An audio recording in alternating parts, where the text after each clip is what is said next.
Have you ever, like, when you look up at the night sky Yeah. and you see something that just makes you go, like, Yeah. what in the world was that? Totally. Something that kind of feels a bit off? Like, reality just took a little detour. Yeah, it's like those moments when you think you know what you're looking at, Yeah. and then bam, it's like a little sparkle in the everyday. Exactly. Well, that's what we do here at Forbidden Unveiled, where we kind of pull back the curtain on all that weird cosmic stuff. I'm your host, John Doe. And I'm Jane Doe, your guide through the strange and unusual. And today we're going way back to Belgium. Belgium. In 1989 and 1990. Okay. Now, you might be thinking, Belgium, what's so mysterious about Belgium in the late 80s? Waffles. Well, picture this. Thousands of people, all across the country, Wow. all reporting the same bizarre things in the sky. We're talking a full-blown, a wave of UFO sightings.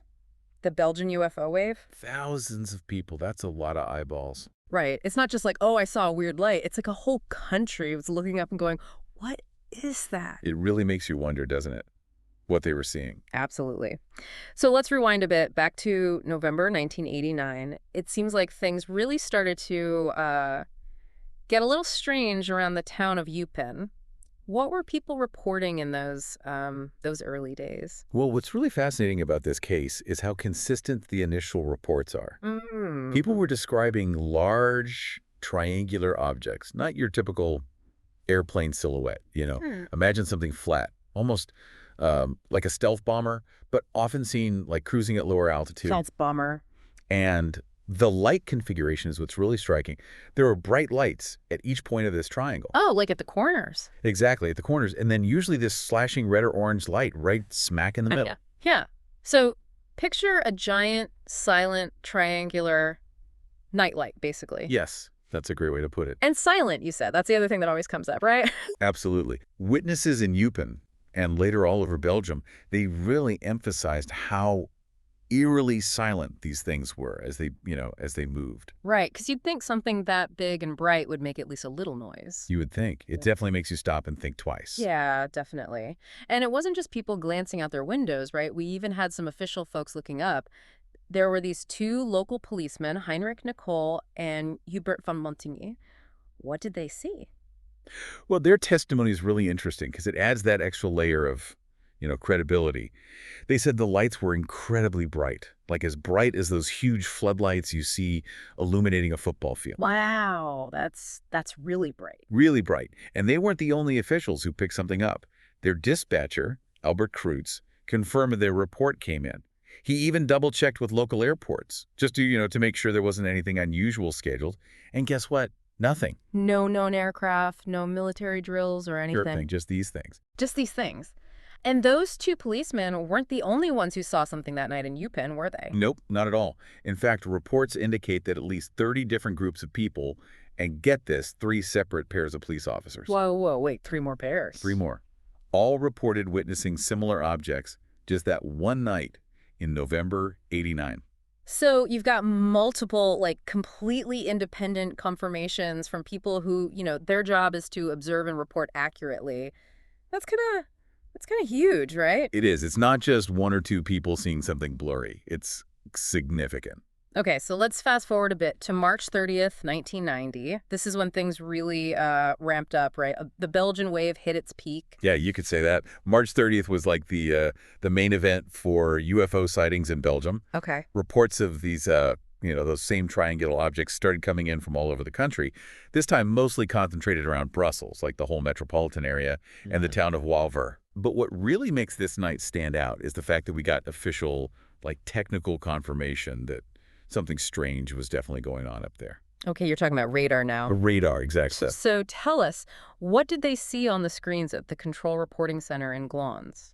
This is where things get really, really interesting. Oh, boy. The CRC in Glans, they detected these unusual radar signals that seemed to, match up with what people on the ground were reporting. So it wasn't just, blurry lights in the sky anymore. Right. This was something solid enough to register on radar. Okay. And get this, they were moving in ways that no conventional aircraft could. Yeah. Like crazy fast changes in altitude and speed. Like defying the laws of physics kind of speed. Pretty much. Like really mind-boggling stuff. So what did the Belgian Air Force do? They weren't just going to sit back and watch, right? Oh, no. They scrambled 2 F-16 fighter jets. Yeah, from Belgium Air Base. And this wasn't just a, casual flyby. These pilots, they were equipped with, like, top-of-the-line radar systems. Right. And they were given very clear orders, Yeah. to intercept and identify whatever it was that was zipping around up there.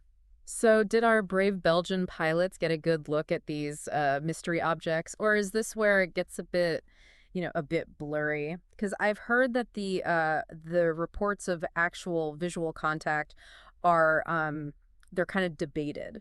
That's a good point. It is a bit debated. Yeah. Some accounts, later on, suggest that the pilots did briefly see the objects, Oh. like really early in the morning. But the Air Force never officially confirmed this. It's kind of like they were chasing shadows. So frustrating. Like trying to catch trying to catch smoke. Exactly. Okay, but what about the way these supposed UFOs were moving? I mean, some of the reports, they sound almost impossible. Yeah, the unverified account, they really paint this picture of incredible agility. We're talking rapid ascents and descents, like thousands of feet in seconds. Thousands. Thousands. And speeds that would make any human pilot pass out from the G-force, basically. It's the kind of stuff that really gets people thinking about, about the more unconventional explanations. Yeah, the kind of stuff that makes you glad you weren't in that cockpit, for sure. Yeah.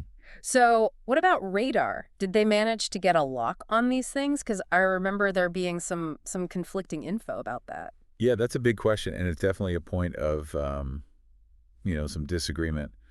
SOBEPS, the Belgian group that investigated this whole ways, they initially said that the F-16s locked onto the targets multiple times. Multiple. Like some reports even said 9 different times. Wow. But the official military report only acknowledged 3 radar locks. And they said all 3 of those were actually the 2 F-16s locking onto each other. What? So they were basically just pointing their radar guns at each other. It seems that way, yeah. Uh-huh. And all the other weird radar blips, Yeah. they blamed those on something called bragg scattering, which is essentially just radar interference from the atmosphere. So it's like, it wasn't aliens, guys. It was just the weather. Pretty much. A little bit disappointing, to be honest. I know. But hold on. While all this high-tech stuff was happening up in the air, there was another report that came in from down on the ground, right? Great. In Wavre. Right. There was a report from the local gendarmerie. While the fighter jets were having their little inconclusive chase, these guys were responding to all the calls coming in from people on the ground. They described seeing 4 lights in a very distinct square formation. Square? A square, yeah. Yeah. And these lights were, like, making these short, jerky movements before dimming and then just vanishing in 4 different directions. But what's really intriguing is that they also mentioned hearing a faint, low-engine noise and something that looked like a stick with a turbine on it. A stick with a turbine. That sounds like a helicopter to me. It does, doesn't it? Maybe some of these sightings weren't so mysterious after all. Okay, so we've got a whole country seeing triangular somethings, radar that might have been, a bit confused, and fighter jets that didn't really see anything conclusive. But we can't talk about the Belgian UFO wave without mentioning the famous Petit Frachon photo, right? Oh, the Petit Frachon photo. That's the one, yeah. The one that basically became the poster child for the whole thing. Right. That image of a dark, triangular object with Yeah. those 3 lights, it really captured the public imagination. I mean, it's a pretty striking image, I gotta admit. It is. And for a long time, SOBEPS was adamant that it was authentic. But then, in 2011, the truth came out. And it wasn't quite as extraterrestrial as people hoped, was it? Not quite. In 2011, a man named Patrick Marichal came forward and confessed that the photo was actually a fake. What? Yeah, he and some friends made the whole thing using polystyrene, like that white packing material. Seriously? Yeah, they cut it into a triangle, painted it black, and stuck flashlights to the bottom. Oh, come on. Flashlights. Flashlights. The whole thing was held up by strings, apparently. So, not exactly alien technology. Well, that's anticlimactic. A little bit, yeah. So the most famous piece of evidence for the Belgian UFO wave turned out to be a prank, basically. Essentially, yeah. Did that completely debunk the whole thing, though? Did everyone just kind of shrug and say, oh, never mind? Not really. A lot of people still pointed to all the other reports, the police testimonies, those radar anomalies we talked about. Right. So while the photo was a hoax, The question of what everyone actually saw still lingered. Yeah, that's the big question, isn't it? What were they seeing? We've kind of touched on a few possibilities already, but let's dive into some of the main theories, both the conventional and the more, well, the more unconventional. Okay, sounds good. The idea of mass delusion or mass hysteria, that comes up a lot, doesn't it? It does.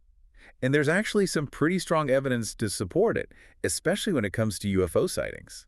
It's like once the idea that there are UFOs out there takes hold, people become much more likely to misinterpret things they see. Like they see a plane, but they think it's a spaceship.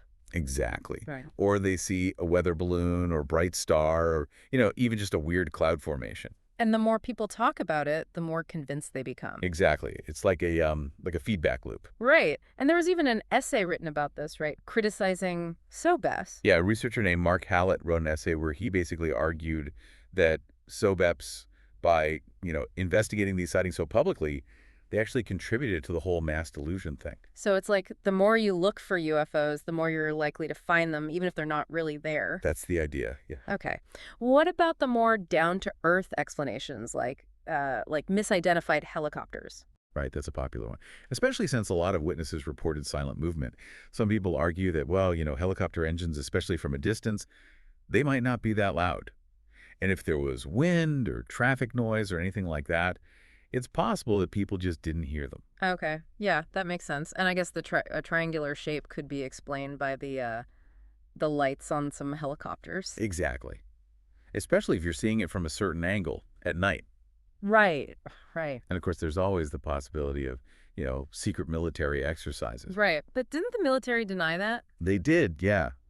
But that doesn't always mean they're telling the truth, does it? True. True.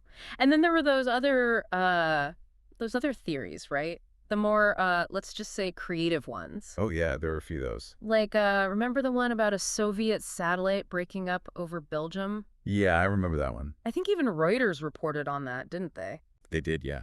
But that theory doesn't really explain why so many people saw those same triangular shapes, does it? A disintegrating satellite would look a lot more random, right? Right, right.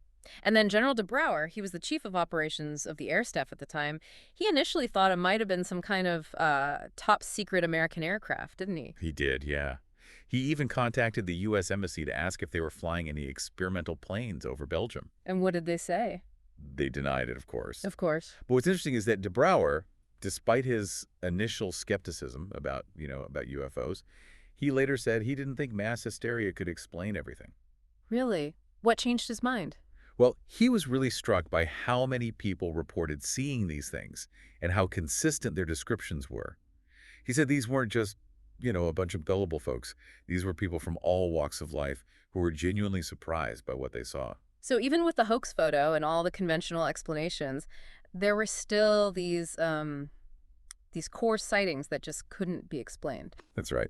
And that's ultimately what led Sobatimis to their conclusions. Which were? They said that a large number of these sightings, they represented a real, unidentified aerial phenomenon. Okay. They said these objects were moving in ways that we just can't explain with our current technology. Yeah. Now, they didn't come right out and say it was aliens. Right. But they definitely implied that it was something truly extraordinary. So over 30 years later, and the mystery still hasn't been solved. Nope. The Belgian UFO wave, it's still one of the most intriguing and debated cases in UFO history. Yeah, it's crazy. All those witnesses, the military involvement, the hoax photo, the different theories. It's like a puzzle that just can't be put together. It is, isn't it? We've looked at the initial sightings, the way they spread across the country. We talked about the Belgian Air Force scrambling their jets. We went through the whole Petit Rochain photo saga and all the different explanations that have been proposed. Everything from, mass hysteria to misidentified helicopters to who knows what else. But still, no definitive answer. It's like one of those unsolved mysteries that just keeps you thinking, what if? What if? Yeah, that's what's so fascinating about it. And I think that's a question worth considering. What does an event like the Belgian UFO wave, with so many people seeing something unexplained, what does it tell us about how much we actually know? Are there things out there that we just haven't figured out how to explain yet? It definitely makes you wonder, doesn't it? It does. And it makes you want to keep looking up. Well, that's what we do here at Forbidden Unveiled. Thanks for joining us for this deep dive into, well, into one of the most fascinating UFO cases ever. And keep that curiosity alive. Maybe even do some of your own research into the Belgian UFO wave. And if you enjoyed this exploration of the unknown, make sure to subscribe to Forbidden Unveiled for more deep dives into the mysteries that, well, the mysteries that keep us all looking up. Until next time, keep wondering.